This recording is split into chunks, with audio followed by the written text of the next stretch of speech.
intitulé L'Éternel Dieu est merveilleux. En tout cas, c'est un thème central aussi de la Bible. Parce que non seulement Dieu est merveilleux en ce qu'il fait, mais il est aussi merveilleux dans sa personne. C'est-à-dire qu'il mérite l'admiration, l'adoration. Et nous sommes encore dans la première définition du mot merveilleux. C'est ce qui étonne par son caractère inexplicable. C'est aussi une dimension de notre foi. Croire que Dieu est capable de faire des choses qu'aucune autre personne peut faire. Quelle que soit la situation dans laquelle tu te trouves, quels que soient les problèmes que tu es en train de traverser, quelle que soit la faiblesse dans ta chair, tu dois avoir au plus profond de ton cœur la foi que Dieu est capable de faire les choses qu'aucune autre personne peut faire. C'est en cela que tu vas déclencher le miracle dans ta vie. N'attends pas que d'autres personnes viennent accomplir les miracles dans ta vie. N'attends pas seulement les positions de maître d'un pasteur. Mais Dieu sait que dans ton cœur, en toi, il y a quelque chose. Lorsqu'il a rencontré Gédéon, Gédéon se disait qu'ils sont faibles, il n'y a rien, et voilà, les Madianites sont en train de tout ravager. Il voyait la force de l'ennemi. Il voyait la puissance de l'ennemi. Mais Gédéon ignorait qu'à l'intérieur de lui, il y a quelque chose de Dieu. Est-ce qu'on peut acclamer le Seigneur? J'aimerais te rappeler qu'il y a quelque chose de Dieu dans ta vie. Dès lors que tu as cru en Dieu, on ne croit pas en vain.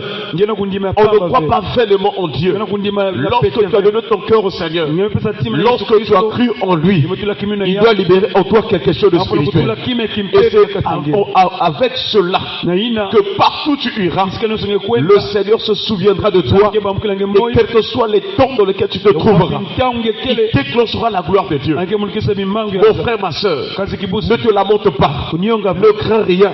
Quand tu marches sur la terre, quel que soit l'endroit où tu te trouves, le ciel te reconnaît. Parce que par Jésus-Christ, il y a quelque chose de Dieu en toi. Nous voyons ce matin l'histoire d'un homme. Lui aussi, il ne croyait pas qu'un jour Dieu pouvait l'appeler. Il s'appelle Moïse. Et un jour, Dieu s'est souvenu de Moïse. Dieu voulait un conducteur en Israël. Il voulait une personne qui pouvait conduire Israël. Et ce jour-là, Moïse était loin de l'Égypte, loin de son peuple. Dieu s'est choisi de lui. Et quand Dieu choisit donc Moïse avait peur. Il ne croyait pas. Quand il voyait sa position, Dieu lui dit que je vais t'envoyer vers Pharaon pour aller délivrer le peuple. Mon frère, ma soeur, quand Dieu te dit quelque chose, au moment où Dieu te parle, quelquefois tu n'as rien. Quand tu raisonnes en toi-même, tu dis, est-ce que moi aussi je peux? Mais ce qui compte, ce n'est pas ce que tes raisonnements. Parce que toi, en tant qu'homme, tu as ta pensée, tu as ta manière de voir des choses. Lorsque Dieu te parle, au moyen de ses serviteurs, au moyen de la prédication, ce que tu dois retenir, c'est que quand la parole sort de la bouche de Dieu, elle accomplit les desseins de l'Éternel, elle accomplit les projets de Dieu, elle accomplit la volonté de Dieu. Et quand ces paroles sortent de la bouche de Dieu, elle s'accomplira certainement. Chers frères et sœurs, c'est ainsi que Moïse, Dieu l'appelait, l'envoyait. Dans un premier temps, Moïse objectait. Il disait, moi je ne sais pas parler. Quand Dieu t'appelle, quel que soit ton niveau scolaire, quels que soient les défauts que tu as, tu commences une mission extraordinaire. Alléluia. Et donc Moïse a commencé à conduire Israël et les miracles ont commencé à se faire. Nous avons déjà expliqué le parcours d'Israël. La sortie de l'Égypte, la traversée, ou on dirait mieux le passage de la mer. Ils sont allés au désert de Chour. Toutes ces étapes-là, il y avait des miracles qui se faisaient. C'est parce que toi, tu ne fais pas attention. Dieu fait toujours quelque chose dans ta vie. Même si la chose soit petite, c'est un enseignement que Dieu veut te donner. Il veut te montrer qu'il est avec toi. Voilà pourquoi il faut avoir confiance en Dieu. Même pour peu de choses que tu as reçues. Il faut avoir confiance en Dieu. Il faut lui être reconnaissant. Ils sont allés au désert de Sine. Des miracles se sont faits. Après le désert de Sine, ils sont allés dans un endroit qu'on appelle Rephidim. Ils sont arrivés à des Rephidim. Alors Dieu a opéré un miracle. L'eau est sortie du rocher. Pendant qu'ils ont bu, ils se désaltéraient. Ils étaient là en paix. Tout à coup, voilà qu'un peuple a quitté quelque part pour venir les combattre. La Bible déclare que Amalek vient combattre Israël à Rephidim. Oui, Dieu est en train de faire des grosses choses dans ta vie. Mais sache que chaque fois que tu auras un peu de paix, Amalek se lèvera pour venir te combattre. Je ne sais pas, mon frère, ma soeur, si pendant que nous parlons là, nous recevons la parole, Amalek s'est levé contre ta vie. Je ne sais pas quel ennemi se lève contre toi. Quel ennemi qui veut te terrasser. Chers frères et sœurs, quand l'ennemi arrive, il peut venir pour voler, il peut venir pour dérober, il peut venir pour égorger, il peut venir pour détruire. Voilà ce que l'ennemi a comme projet ou dessein. Et c'est ainsi que nous devons être toujours en parfaite communion avec Dieu. L'avantage de Moïse, c'est qu'il connaissait maintenant la présence de Dieu. Il savait que quand j'ai un problème, je dois m'approcher de Dieu. C'est ainsi que pendant que Amalek arrive, Moïse va envoyer Josué pour aller combattre. Il va prendre Aaron et Hur. Ils vont aller à la prière. Chers frères et sœurs, aussi longtemps que nous sommes sur la terre, même si tu fais du bien aux hommes, l'ennemi utilisera toujours des personnes pour vouloir te combattre, pour vouloir détruire ta vie. C'est ainsi que n'oublie pas le combat spirituel.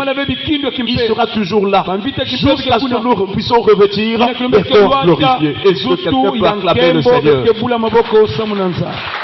Il ne faut pas avoir peur des situations, des combats qui t'arrivent. Il faut compter sur le nom de l'Éternel. Moïse donc est allé sur la montagne. Nous avons déjà expliqué la signification de la montagne, que c'est le lieu de la présence de Dieu. C'est le lieu où on va dans sa présence. Mais c'est aussi le lieu du secours.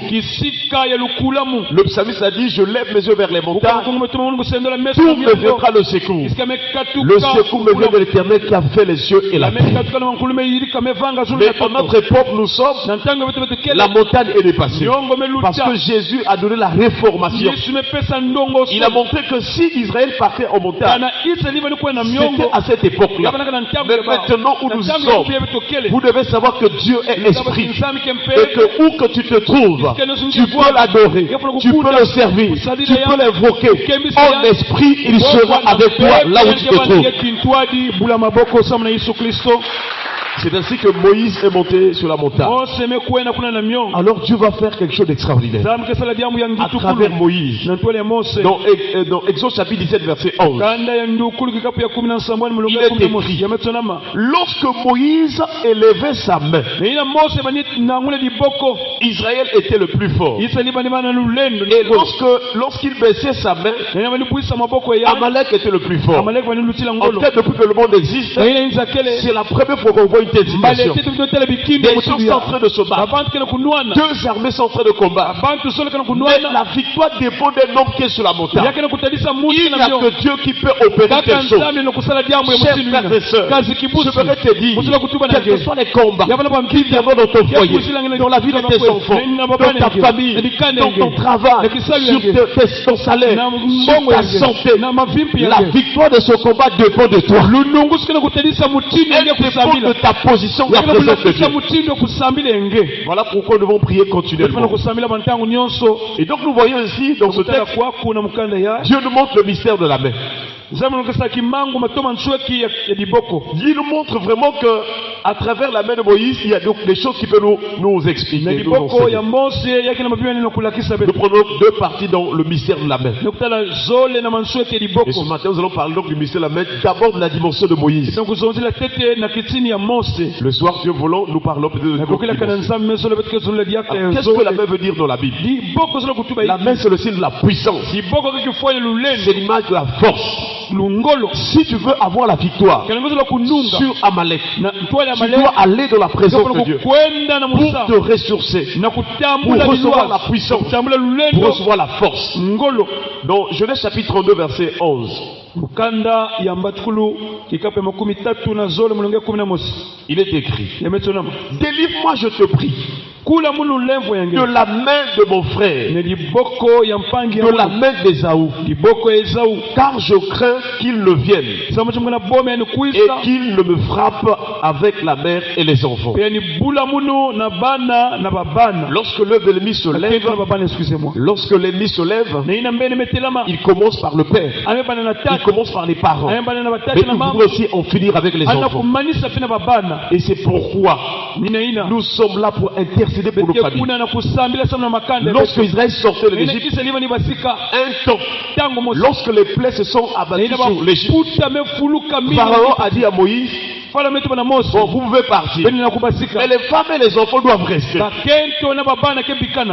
Le diable veut détruire la famille. Et nous devons rechercher la puissance de Dieu pour que notre famille soit libérée.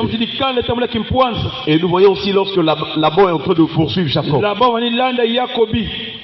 Dans Genèse chapitre 31 verset 39,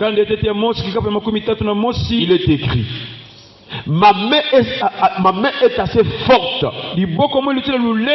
pour vous faire du mal. Mais le Dieu de votre père m'a dit hier: garde-toi de parler à Jacob ni en bien ni en mal. Est-ce qu'on parle avec le Seigneur? Voilà ce qui se passe quand même tu dors. Quand les démons viennent, quand les hommes viennent, ils rencontrent une personne, il rencontre la présence de Jésus et il ne peut pas s'approcher de faire mal parce que Jésus dit: vous ne pouvez pas toucher cette personne, elle m'appartient, elle est mon fils, elle est ma brebis. Je vous assure, quand nous dormons là, il y a des choses qui se passent, mais comme avant de dormir tu as prié et aussi tu as la relation avec Jésus, alors tu peux dormir en paix. Est-ce qu'on va acclamer le Seigneur? La main signifie aussi l'autorité, le pouvoir. Dans Genèse chapitre 16 verset 9, il est écrit: l'ange de l'Éternel lui dit: retourne vers ta maîtresse et humilie-toi sous sa main. Là, on parle de la relation entre Sarah et sa servante Agar. Or, la relation entre la maîtresse ou le maître et l'esclave, c'est aussi un rapport entre l'autorité du maître sur l'esclave.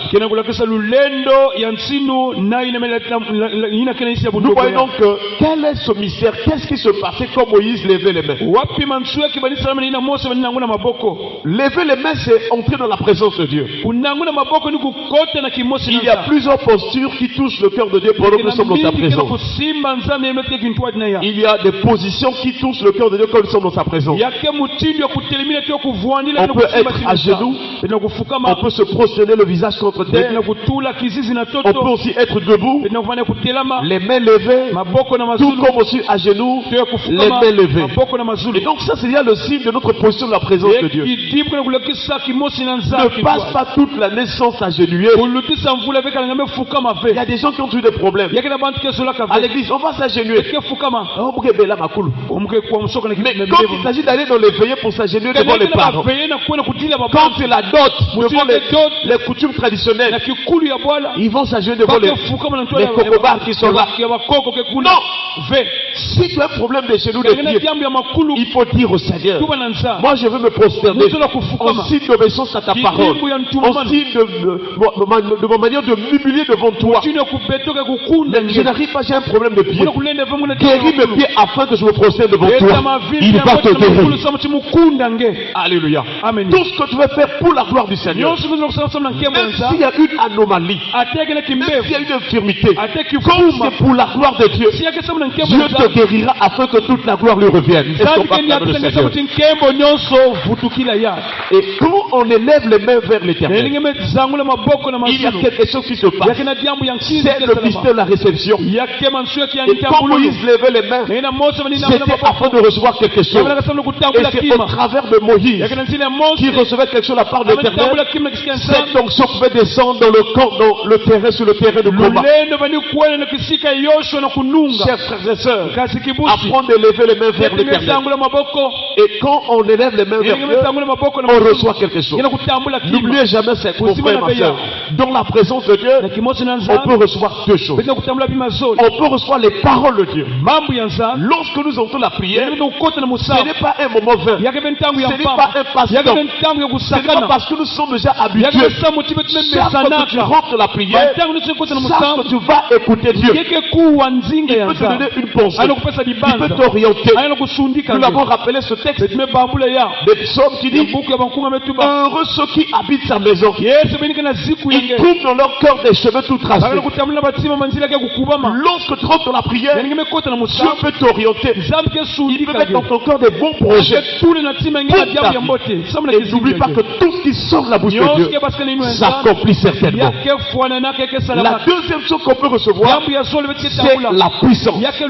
En dehors du fait que Dieu peut te donner la parole, mais il peut aussi t'accorder la puissance. Oui, chers frères et sœurs, c'est pourquoi l'auteur des Proverbes dit, dans les débuts de Proverbes, vous allez voir qu'il dit: reçois mes instructions, reçois mes paroles. Donc, Proverbes chapitre 4, le verset 10. Il est écrit: écoute mon fils et reçois mes paroles, et les années de ta vie se multiplieront. Pourquoi il précise la multiplication des années de la vie? Parce que l'objectif de l'ennemi, c'est de détruire ta vie avant le temps. L'ennemi écoute la vie d'une personne avant qu'il termine ses jours.